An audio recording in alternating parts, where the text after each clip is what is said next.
எல்லாருக்கும் வணக்கம். கோயில் நகரம்னு நம்ம எல்லாருக்கும் டக்குன்னு நினைவுக்கு வர்றது மதுரை தான். அப்படிப்பட்ட மதுரையில இருக்கிற ஒரு ரொம்பவே ஸ்பெஷலான கோயிலுக்கு தான் இன்னைக்கு நாம ஒரு விர்ச்சுவல் டூர் போக போறோம். அதுதான் வண்டியூர் மாரியம்மன் திருக்கோயில். வாங்க இந்த பயணத்தை இப்பவே ஆரம்பிக்கலாம். சரி, நம்ம பயணத்தை ஆரம்பிக்கிறதுக்கு முன்னாடி உங்ககிட்ட ஒரு கேள்வி. மதுரையில ரொம்ப ஃபேமஸான ஒரு தெப்பக்குளம் இருக்கு இல்லையா? அது கரெக்டா எங்க இருக்குன்னு யோசிச்சிருக்கீங்களா? இதுக்கான பதில் நம்மளோட இந்த பயணத்துல இருக்கு. சோ தொடர்ந்து பாருங்க. இந்த டூர்ல நாம என்னென்னலாம் பார்க்க போறோம்டா, முதல்ல இந்த கோயில் பத்தி ஒரு சின்ன இன்ட்ரோ, அப்புறம் இது எங்க அமைஞ்சிருக்கு, இந்த கோயில்ல இருக்கிற அம்மனோட ஸ்பெஷாலிட்டி என்ன, இங்க நடக்கிற முக்கியமான திருவிழாக்கள், அப்புறம் கடைசியா இந்த கோயிலோட மொத்த சிறப்பம்சத்தையும் பார்த்துடலாம். வாங்க முதல் பகுதிக்குள்ள போகலாம். முதல்ல வண்டியூர் மாரியம்மன் கோயில பத்தின ஒரு சின்ன அறிமுகத்தை பாத்திரலாம். கோயில் நகரம்னு சொல்ற மதுரையில இந்த கோயிலுக்கு ஏன் இவ்வளவு முக்கியத்துவம்னு தெரிஞ்சுக்கலாம் வாங்க.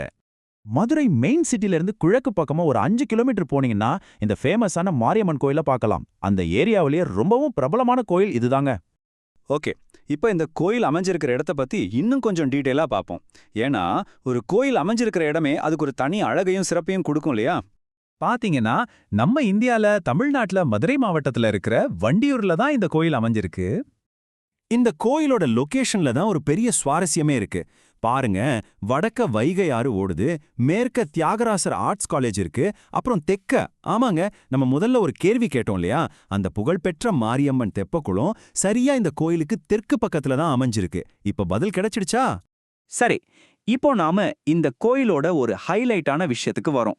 அதுதான் இங்கே இருக்கிற அம்மனோட ரொம்ப ரொம்ப தனித்துவமான ஒரு கோலம். வேற எங்கேயும் பார்க்க முடியாத ஒரு சிறப்பு இது. இங்க மூலவர் யாருன்னு பாத்தீங்கன்னா வண்டியூர் மாரியம்மன் தான். ஆனா ஒரு விஷயம் கவனிச்சிங்களா? சாதாரணமா மத்த கோயில்கள்ல மூலவர் கூடவே வேற பரிவார தெய்வங்கள் எல்லாம் இருக்கும். ஆனா இங்க கருவறையில அம்மன் மட்டும்தான் தனியா இருக்காங்க. இதுவே ஒரு வித்தியாசமான அம்சம்தான். இப்பதாங்க இந்த மெயின் மேட்டருக்கே வரும். பொதுவா நீங்க எந்த அம்மன் கோயிலுக்கு போனாலும் அம்மன் 2 காலையும் சமமா வச்சு உட்கார்ந்த மாதிரி தான் சில இருக்கும். ஆனா இங்க வண்டியூர்ல மட்டும் மாரியம்மன் தன்னோட வலது காலை இடது கால் மேல மடிச்சு வச்ச ஒரு கோலத்துல காட்சி தராங்க.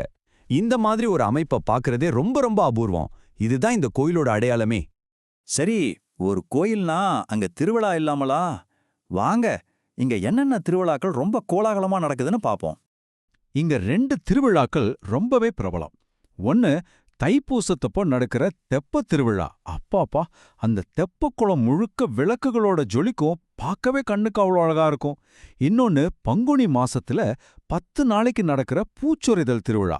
இந்த 2 திருவிழாவுக்கும் கூட்டம் அலைமோதும்.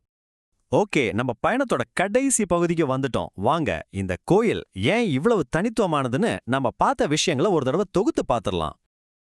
சுருக்கமா சொல்லணும்னா இந்த கோயிலை பத்தி நீங்க மறக்கவே கூடாத 2 விஷயங்கள் இருக்கு. ஒன்னு, மதுரையோட அடையாளங்கள் ஒன்றான அந்த தெப்பக்குளம் இங்க தான் இருக்கு. 2வது, அதைவிட முக்கியமா அம்மனோட அந்த வித்தியாசமான வலது காலை மடிச்சு வச்சிருக்கிற அமர்ந்த நிலை. இந்த 2 விஷயமும் தான் இந்த கோயிலை மதுரையோட ஒரு தவிர்க்க முடியாத ஆன்மீக மையமா மாத்திருக்கு. சரி, இந்த பயணத்தை முடிக்கிறதுக்கு முன்னாடி உங்களுக்கு ஒரு சின்ன கேள்வி. யோசிச்சு பாருங்களேன், ஒரு சிலையோட அமைப்பில் இருக்கிற ஒரு சின்ன மாற்றம், அதாவது காலை மடிச்சு வச்சிருக்கிற அந்த ஒரு விஷயம் மட்டும் ஒரு கோயிலோட மொத்த அடையாளத்தையும் அதோட புகழையும் எப்படி இந்த அளவுக்கு பிரம்மாண்டமா மாத்த முடியுது? ரொம்ப சுவாரஸ்யமான கேள்வி இல்லையா? இத பத்தி நீங்க என்ன நினைக்கிறீங்கன்னு யோசிச்சு பாருங்க. மீண்டும் அடுத்த பதிவில் சந்திப்போம்.